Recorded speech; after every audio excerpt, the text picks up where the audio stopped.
السلام علیکم، میرا نام طاہر علی ہے اور میرے یوٹیوب چینل کا نام اردو سانگ زبان ہے، اور میں اس چینل پہ اردو تشریحات اپلوڈ کرتا ہوں، اور میرے چینل کو سبسکرائب کرنا نہ بھولیے گا۔ السلام علیکم ڈیئر اسٹوڈنٹس، امید ہے آپ لوگ ٹھیک ہوں گے اور آپ لوگوں کی زندگی خوشیوں کے ساتھ گزر رہی ہوگی۔ تو مزید آپ لوگوں کے لیے چلتا ہوں سبق پھر وطنیت کی طرف،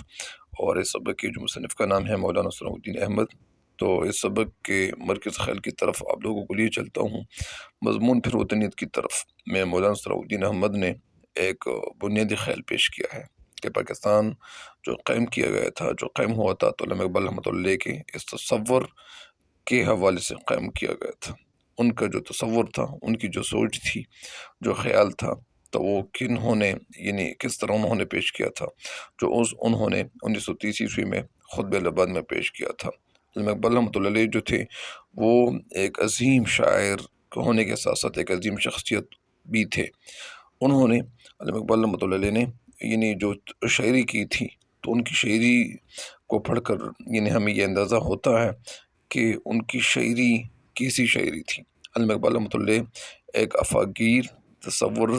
ملت رکھنے کے باوجود مسلمانان ہند کے لیے وطن کے ایک چھوٹے ٹکڑے پر یعنی وہ راضی ہوئے۔ اس طرح راضی ہوئے، کیوں راضی ہوئے، وجہ کیا تھی؟ وجہ یہی تھی کہ وہ یعنی مسلمانوں کو بہت کامیاب دیکھنا چاہتے تھے، کیونکہ اس کے بغیر مسلمانان ہند جو آزادی سے ہمکنار نہیں ہوں گے، مسلمان آزادی سے اسلامی احکام پر عمل پیرا ہونے سے قاصر تھے۔ ظاہری بات ہے کہ ہندوستان میں مسلمان جو زندگی گزار رہے تھے، تو وہاں پہ یہ تو زندگی تو گزار رہے تھے، لیکن یہ آزادی کے ساتھ یعنی وہ صوم و صلات کے پابند ہونے کی کوشش تو وہ کر رہے تھے، لیکن ان کو جگہ جگہ پہ یعنی ستایا جاتا تھا، اور جب مسلمان یعنی نماز پڑھتے تھے تو اس وقت تالیاں بجاتے تھے۔ بہرحال اس سے پہلے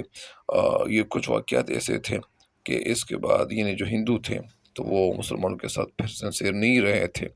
لہٰذا علامہ اقبال رحمۃ اللہ یہ سوچ رہے تھے کہ مسلمان اگر یعنی زندگی گزارنا چاہتے ہیں، اسلام پہ عمل پیرا ہونا چاہتے ہیں، تو ان کے لیے انہوں نے یعنی ایک کوشش شروع کی، اور ان کی سوچ بھی یہی تھی کہ مسلمان جب تک اپنے لیے ایک آزاد ملک یعنی پاکستان نہیں بنیں گے، تب تک یہ مسلمان آزادی کے ساتھ مطلب یعنی جو اللہ کے احکام پہ عمل پیرا نہیں ہو سکتے۔ لہٰذا انہوں نے پھر وہ جو تصور تھا وہ بھی پیش کیا تھا، اور اس کے بعد اب پاکستان کی جو بقا ہے، جو پاکستان باقی رہنا چاہتا ہے، تو پاکستان کی بقا، اس میں سلامتی اور فلاح و بہبود کے لیے سب لوگ اکٹھے ہو کر محنت کریں گے، مشقت کریں گے، کوشش کریں گے، تب یہ جو پاکستان ہے تو یہ مطلب یعنی ترقی کی طرف گامزن ہو سکتا ہے، اور ساتھ ساتھ یعنی جتنے بھی جو غربا ہے، جو غریب لوگ ہیں، تو یہ بھی اس ملک کی ترقی میں بڑھ چڑھ کر حصہ لیں گے۔ ظاہری بات ہے کہ تالیاں ایک ہاتھ سے نہیں بجتی، جب یہ سارے ملک میں جتنے بھی جو لوگ ہیں جو رہ رہے ہیں، چاہے وہ مالدار ہو چاہے وہ غریب ہو، تو اگر یہ سارے لوگ اکٹھے ہو کر محنت کریں گے، کوشش کریں گے، تو یہ پاکستان قائم رہ سکتا ہے۔ پاکستان کا جو قیام ہے، یا جو پاکستان جو قائم کیا گیا ہے، تو پھر کیا ہوگا؟ پھر یہی ہوگا کہ سارے لوگ خوش ہوں گے، اپنی زندگی خوشیوں کے ساتھ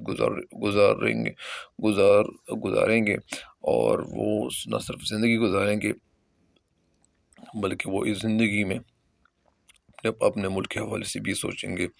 تو لہٰذا اس سبق کا جو مرکز خیال تھا وہ کچھ یوں تھا، مجھ امید ہے کہ انشاءاللہ